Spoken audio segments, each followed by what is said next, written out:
Buenas, bienvenidos una vez más a otro vídeo de compras frikis. Aunque esta vez vamos a hacer una matización, porque no serán compras frikis, sino lecturas frikis. Y es que, amigos y amigas, tengo pila de lectura, es decir, tengo varios cómics, más de 10 cómics que me he comprado y todavía no me he leído. Por tanto, no quiero que eso se haga más grande y sobre todo no quiero traeros aquí cómics que no haya leído. A veces sí que hemos hecho en algún vídeo, os he dicho, bueno, este cómic no me lo he leído, pero os cuento un poco de qué va por si acaso tal, pero esta vez ya no. Así que vamos a mostraros solo, exclusivamente lo que me he leído. Así que bueno, y después de esta breve introducción, ¿qué tal? ¿Qué tal se ha portado Papá Noel? ¿Os han traído cómics? ¿Os han traído figuritas, camisetas, cosas frikis? ¿O ha racaneado este año? Bueno, yo os voy a enseñar lo que he leído este mes. Algunas cosas son compradas, algunas cosas las tenía desde hace un tiempo, y otras cosas son de biblioteca, es decir, no son de mi colección, son de la biblioteca. No obstante, pues me gusta enseñaros lo que leo y así además pues os lleváis una recomendación. Así que nada, vamos a empezar con las lecturas frikis del mes de diciembre. Ah, y feliz año y todas esas cosas que se dicen. Y vamos a empezar por el europeo, y es que, como sabéis, yo no leo tanto europeo, no sé exactamente por qué, si al final gasto más dinero en otras cosas, pero bueno, da igual. Vamos a empezar con Cuento de Navidad. A ver, ¿qué os puedo decir de Cuento de Navidad? Bueno, fue un regalo de Navidad, por así decirlo, y básicamente te cuenta la clásica historia de Cuento de Navidad, con Scrooge siendo un capullo avaro y todo ese tipo de cosas, la visita de los fantasmas y todo eso. ¿Y qué queréis que os diga? Me gusta, de hecho, como veis en la portada, Scrooge esta vez es una mujer, por tanto no solo va a ser un cambio físico, sino que también va a eludir un poquito la trama, y además, pues visualmente me ha gustado bastante, en el sentido de que, bueno, miradlo, los diseños de los fantasmas son muy guays, hay cosas curiosas, los colores, bueno, me medio gustan. No obstante, tampoco puedo decir que haya sido una lectura espectacular, es una lectura que está bien, es entretenida, si te gusta Cuento de Navidad, o al menos este autor, pues creo que puede estar interesante, pero por lo demás es un sin más. Y ahora pasamos al americano, concretamente a los superhéroes, y ya sabéis que estoy haciendo dos series F. Mi incansable Nightwing volumen 15, donde Dick Grayson va a tener una aventura con Flash, con Wally West. ¿Qué os puedo decir? A ver, sigue sin estar redondo ahora mismo el dibujante que normalmente está, pero aún así el guión, sin ser algo muy enrevesado, es muy auténtico, en el sentido de que los personajes se reconocen, ves el cariño que se tienen, porque tienen un pasado evidentemente en los Titanes. Y ¿qué os puedo decir? Esta grapa está bastante bien, espero que vuelva redondo y que se agilicen un poco las cosas, pero como grapa, como tal, está muy bien, así que sin más. Y también sabéis que he estado empezando a leer Los Caballeros Oscuros de Acero. De hecho, si no sabes lo que son los Caballeros Oscuros de Acero y te quieres más o menos enterar, te voy a dejar un vídeo en la descripción donde os hablo durante 4 o 5 minutos de los Caballeros Oscuros de Acero. Muy bien, este ya es el número 3, así que ya entiendo un poco que sabéis de qué va. Es DC medieval, con magia, con tal, y sigue manteniendo el nivel. De hecho, bueno, este es el punto intermedio de la obra, son 12 números, este llega hasta el sexto. ¿Y qué queréis que os diga? La verdad es que me está gustando mucho. Además aparecen cada vez personajes que son recurrentes en la mitología DCita y que aquí, bueno, pues tienen su interpretación o reinterpretación. Hay algunos que me ha emocionado mucho ver. Voy a intentar no llegar a algunas páginas donde se ven cosas muy spoiler, pero si os gusta el universo de DC, si os gustan los cómics de superhéroes, o incluso si os gusta este dibujazo de Putri, pues ¿qué queréis que os diga? Haceos con esta grapa porque está muy bien. Y con esto llegamos a la última grapa que me está maravillando. Rorschach de Tom King, Jorge Fornés y el color de Dave Stewart. A ver, se ha dicho siempre que no se puede continuar Watchmen, o que si se puede va a ser una continuación digamos bastarda, blasfema, que va a manchar el buen nombre de Watchmen. ¿Y qué queréis que os diga? Si es verdad que Watchmen ha tenido continuadores que no están a la altura para nada, como Before Watchmen o como El Día del Juicio Final, incluso la serie animada creo que estando bien no llega a las cotas de calidad de Watchmen, pero este cómic, ¡oh Dios mío! ¿Qué le pasa a este cómic? A ver, para seros sincero, este cómic, siendo muy sincero, tendría que estar en el cómic del mes. ¿Por qué? Porque es el mejor que me he leído. El mejor. que me he leído este mes. Y si no es el mejor, es el que más me ha gustado, las cosas como son. Y tú dirás, pero Galilón, ¿esto de qué va? Si Rorschach ya murió en el 85 en el mundo de Watchmen. Bueno, murió Kovacs. Vamos a ver. Este cómic te trata, bueno, te lleva a los años 2020 del mundo de Watchmen y trata sobre un thriller político. En él vamos a ver, bueno, nada más empezar, un pelín de spoiler, solo la primera splash page en el que vemos, pues eso, una especie de digamos, investidura o al menos una celebración donde se está vitoreando a un político. Y aquí vemos, pues, el cuerpo de Rorschach y de una vaquera con antifaz muertos.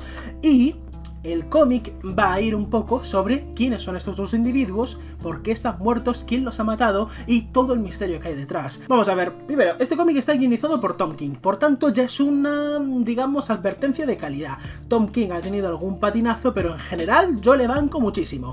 Después, Jorge Fornés. Jorge Fornés, es que mirad ese tono noir que imprime Jorge Fornés. Ese tono, bueno, pues digamos, más Fincher, más duro, más pesado, más incluso ochentero, a pesar de que estamos en los años 2000 de Watchmen. Y es que la historia que te van a contar en Rorschach no necesita a Watchmen para nada. Es verdad que hay guiños, es verdad que a veces pues alude un poco a los recuerdos de Watchmen, pero básicamente se centra en qué es el concepto de Rorschach, cómo digamos se puede entretejer una maraña de tanto cómic, es una oda al cómic, como las ideas, digamos, más liberales de Rorschach, como la idea del no rendirse nunca de Rorschach, todo esto llevado un poco a un nivel enfermizo. Es un thriller policíaco que os recomiendo muchísimo, muchísimo, de verdad. Yo la verdad es que pude hacerme con las grapas, encontré a alguien que las vendía y me pudo hacer con las grapas un muy buen precio antes que hacerse el tomo. Veréis pues a veces ciertos ejercicios, digamos, narrativos muy curiosos, ciertos ejercicios narrativos que quizá habían estado en otra parte, no lo sé exactamente, pero que aún así funcionan perfectamente y además ya os digo que tanto King está maravilloso, pero es que Jorge Fornés lleva la narración con un pulso increíble, absolutamente increíble.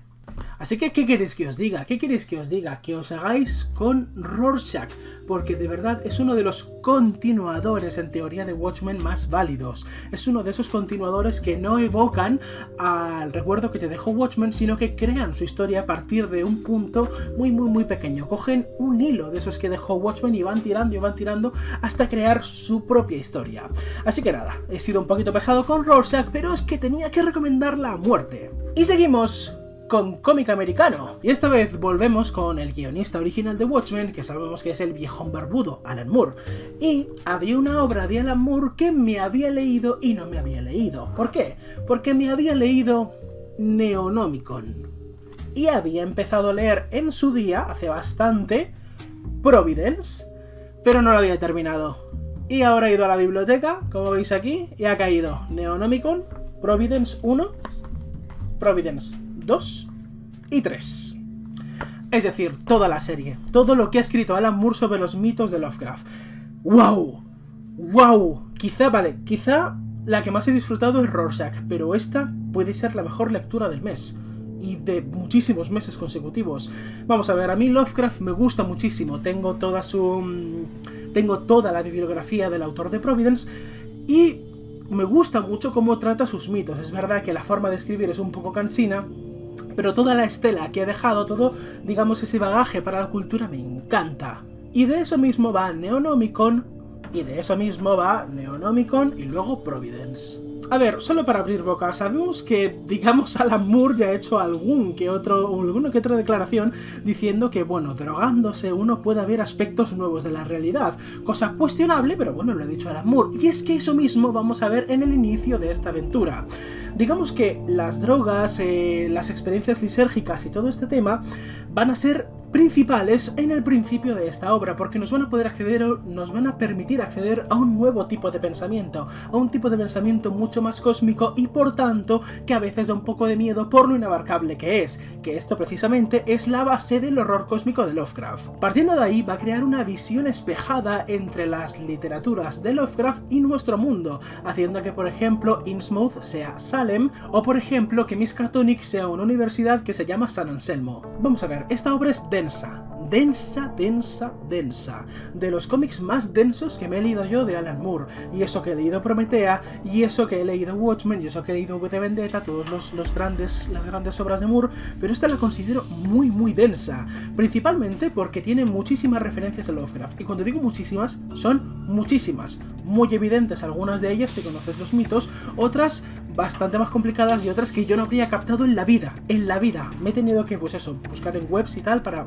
conocer varias de estas referencias y aún así muy complicadas, muy, muy, muy complicadas. Pero también es denso porque al final de cada capítulo, digamos que el protagonista nos deja ver su diario, el diario que él va escribiendo a medida que le vamos leyendo, y algunas páginas son densas de leer, son, digamos, pensamientos, meternos dentro de su cabeza, dentro de la investigación. No os voy a mentir, a veces se hace cansino, pero muchas veces también se hace muy interesante. De hecho, ves un poco cómo es esa máscara de modal, de los modales del principio del siglo XX. ¿Por qué? Porque Necronomicon sucede a principios del siglo XXI, mientras que Providence empieza a principios del siglo XX. Esto tiene muchísimo sentido, ya lo veréis si lo leéis. ¿Por qué? Porque digamos que unas cosas que van a pasar aquí van a terminar siendo influenciadas aquí y viceversa. De hecho, el tema del tiempo y el tiempo como una esfera y un círculo a la vez también funciona mucho. Incluso el tema del tiempo fuera de la realidad, fuera de los 3 o 4 planos que nosotros sentimos. Es bastante inabarcable. También habla mucho del tema de los sueños, que experimentamos con los sueños. Incluso usa a veces, digamos, las viñetas para remarcarte los momentos más lisérgicos o más eclépticos o más, digamos, que evocan el sueño a los momentos con la realidad. De hecho, muchas veces pues tenemos momentos en los que la realidad se representa con viñetas horizontales, mientras que los momentos de viaje astral, por así decirlo, son más verticales. El cómic tiene... Bueno, no he podido analizarlo porque solo le he dado una leída, pero el cómic tiene muchísimo de dónde sacar, de verdad que muchísimo. Os recomiendo que si os gusta Alan Moore, escuchéis un par de audiorelatos muy muy simples o juguéis un par de partidas de La llamada de Cthulhu de rol y luego os metáis a leer esto. Meterse a leer esto sin conocer la obra de Lovecraft en un tono mediano bajo, o mediano, sí, un poquito, o al menos las cosas básicas, va a ser muy complicado, por no decir imposible, que tenga cierta... Que le encuentres la gracia a esto, porque esto se basa en la gracia de la cultura que ha marcado Lovecraft. Y no voy a hablar más, porque es que podría estar hablando muchísimo de este cómic. De hecho, podría empezar a abrir algunas de sus páginas y empezaros a comentar y deciros, ay, es que este relato no sé qué, es que tal... Deciros que si os gusta Alan Moore, si no os entra el canguelo al ver pues es un cómic denso de verdad, pues Providence puede ser vuestra opción. Bueno, está claro que me gusta Providence. Bueno, está claro que me gusta Lovecraft. Está claro que me gusta el horror cósmico. Está absolutamente claro. Así que en el anterior mes traje Las montañas de la locura de Go Tanabe. Y este mes tenemos Las sombras sobre Innsmouth. ¿Por qué? Porque Go Tanabe está adaptando las obras de Lovecraft de una manera espectacular y deliciosa. Ya os dije, pues en el anterior vídeo, hablando de Las montañas de la locura, que estaba bastante bien. De hecho me gustó bastante, me gustó sobre todo el segundo tomo, en el que ya se le permite al autor que se le vaya a la cabeza, pero en este tomo toda la novela está, digamos, bueno, pues con forma de este único tomo, por tanto empiezas y acabas aquí. Y que queréis que os diga, va de menos a más. Va de menos a más. Ha sido... Vamos, me ha gustado muchísimo más que Las montañas de la locura, que ya me gustó, pero es que este me ha encantado. De hecho, os voy a contar que terminé de leerlo en un parque, porque estaba caminando hacia un sitio, y me quedaban 20 páginas, y dije, pues me lo leo aquí tranquilamente en el parque y ya termino. Y me acojoné. En el día, lleno de niños. Un parque lleno de niños, a plena luz del día. Y acojonado leyendo. Así de potente es esto. Así de potente es esto. Es una maravilla. Bueno, básicamente os puedo decir que adapta muy fielmente la obra de Lovecraft. Si habéis leído el relato, este manga no va a tener sorpresas argumentales para vosotros. Lo que sí os puedo decir es que para mí lleva muy bien, digamos, la dosis de descripciones que te transmite Lovecraft. Lovecraft muchas veces es un poquito pesado a la hora de explicar ciertas cosas y sobre todo en las ciudades se ve que se documenta o que tiene muchísima imaginación, muchísimas ideas para colmar, por ejemplo, Innsmouth de varios detalles arquitectónicos, o las calles, los nombres de las calles que tiene, digamos, la ciudad en su cerebro. Y así te lo intenta plasmar en el libro. Y a veces resulta un poco cansado. Este manga intenta hacer lo mismo, y es verdad que notas que la acción para un poquito en esos momentos, pero joder, lo hace muchísimo mejor. Al menos para mí, mucho más disfrutable. Y el final, madre mía, qué final. Madre mía, qué final. Si es que en tu cabeza resuenan las palabras de los antiguos, de los profundos. Madre mía, madre mía. Comicazo. Si es que no puedo más, comicazo. Bueno, otro manga que saqué también de la biblioteca es El Bosque Milenario, ahí, de Jiro Taniguchi. El Bosque Milenario de Jiro Taniguchi. Bueno, este es un manga muy cortito, de hecho se lee en 10-15 minutos. Es básicamente un niño que, digamos, ha sido llevado al bosque, bueno, o a un ambiente muy rural, para vivir con sus abuelos. Y, digamos que de lo que trata este manga es sobre la inmensidad y la fantasía que hay dentro de un bosque para un niño. Pero es, digamos, muy sobrio, muy como una mirada adulta de una experiencia juvenil. Tiene un toque nostálgico de manera constante. Ya os digo que primero que tiene un arte hermoso, las acuarelas son una maravilla. Y simplemente deciros que, bueno, si os gusta Jiro Taniguchi, o sobre todo os gusta evocar esos paisajes de belleza natural, este es un buen cómic, pero deja una sensación extraña. No deja una sensación mala, pero sí deja una sensación extraña, como de calma, pero a la vez necesidad por ver parajes naturales y por conectar hasta cierto punto con la naturaleza. Así que bueno, Jiro Taniguchi sabes que siempre es bien, y la verdad es que bueno, aunque se lee muy rápido, es verdad que te puedes perder mirando las splash del bosque. Y ahora llegamos al cómic del mes. El cómic del mes que, bueno, sabéis que voy a hablar ampliamente de ese cómic en el vídeo que está abajo en la descripción. El cómic del mes, y es Los Locos del Gekiga. Simplemente para deciros, por si queréis verlo así, un pequeño abrebocas, es un manga autobiográfico, por así decirlo, que nos cuenta cómo estos tres mangakas crearon e instauraron el manga adulto. Antes solo era manga más juvenil, más tal, y ellos instauraron el manga adulto. ¿Cómo lo hicieron? Id a ver ese vídeo. Así que nada, yo espero que os haya gustado mucho pues todo este tema de compras y tal y cual, más bien de lecturas, porque tengo ahí otras cosas compradas que no me he leído todavía. Pero bueno, sin más, yo me despido y espero que nos veamos en el vídeo de Los Locos del Gekiga, del cómic del mes. Así que nada, un saludo y hasta otra.